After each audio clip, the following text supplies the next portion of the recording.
Hey, hi, I'm on this Chit Chat real quick.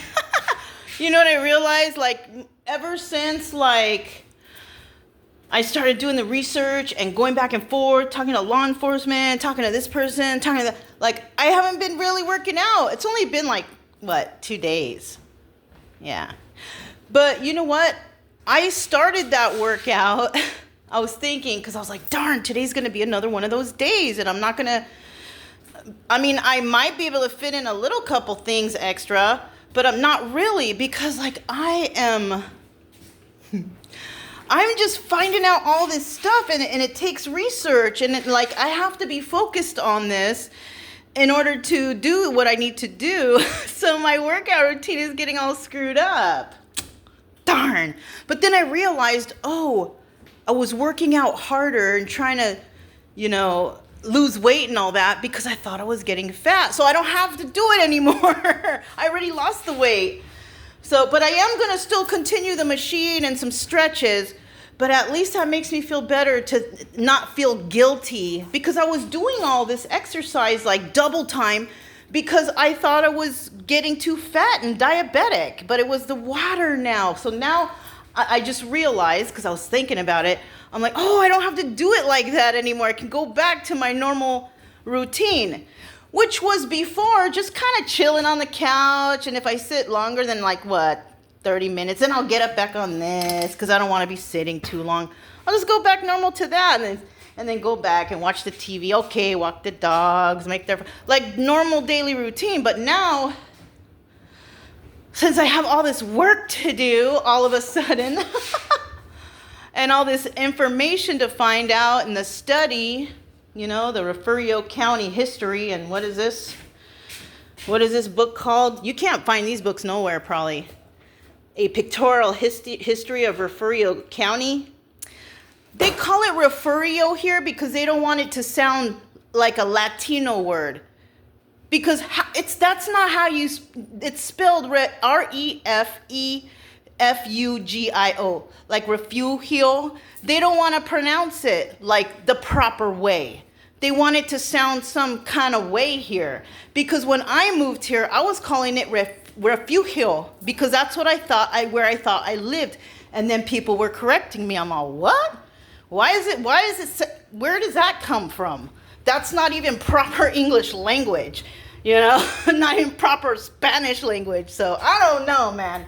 Anyways, so I just want to let you know, because I have been shirking the working out all the day like I was doing. And it's only because I realized that, okay, the water had me bad. That's why I started this whole routine. I lost the weight already. And then I'm thinking, darn, I have some work to do here, but this work is going to take away from my workout, but it won't, because I don't need to work out like that anymore. I'm going to start practicing some skills instead, on the side, and the machine, right? Because, I have my nunchucks coming in the mail. I also think, I have this little taser gun right here, but this is like close-up action. I have to put it on someone's body and so I was thinking, you know what? Because that one guy over there, that real cool one that I met, that other veteran, he told me I should get me a BB gun. But I'm not going to. You know what I think is better? A paint gun. So if somebody mess with me, at least I mark them and the police can go get them. But unfortunately, I don't know. Refugio, I hate that. Refugio Police Department, however they pronounce it. Those people will come out probably and take a report or whatever. But I don't think that the sheriff here, he might come to see what's going on. But the real person would be the Refugio,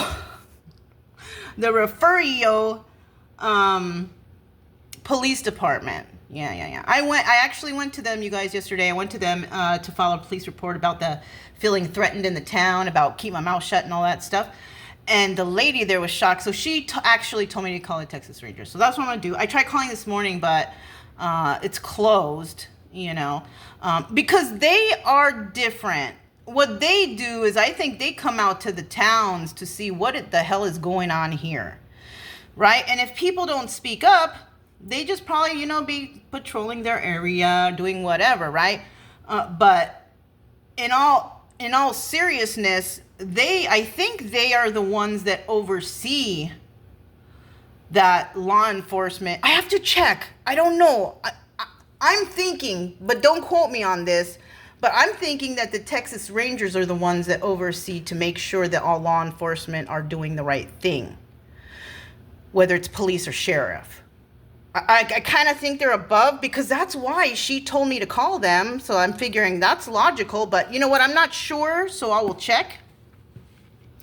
But yeah, I have some kind of work to do, so I can't be like exercise all the time. And I'm like thinking, am I going to be able to do this? Because it stresses me out and I tend to pace.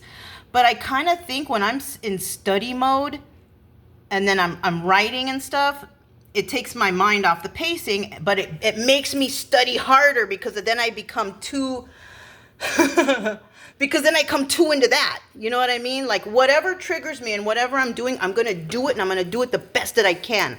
So right now, I'm trying to do the best that I can to research this town, call all the necessary places I need to get these people in trouble.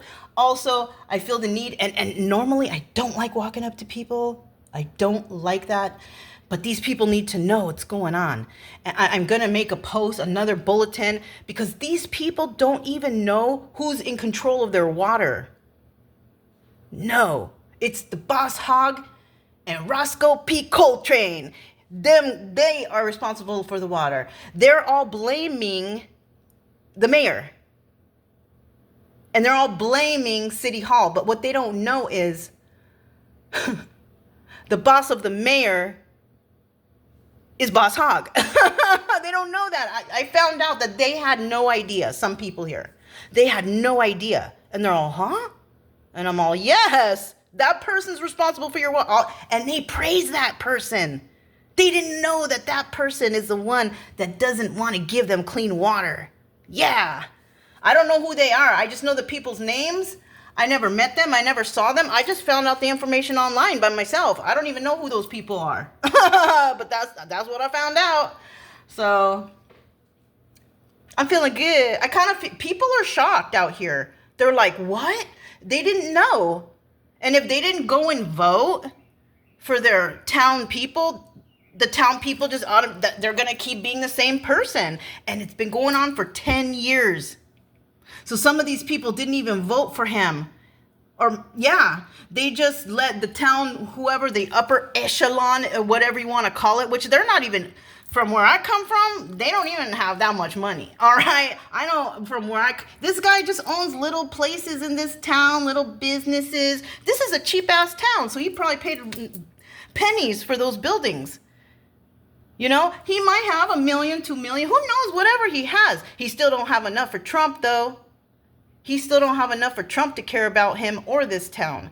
So anyways, regardless of the fact, yeah, people don't know. So it's time for me to let them know. Sweet little lady who's so nice on the corner and so quiet. Yeah, just wait. You better ask somebody. That was Chit Chat. Talk to you next time.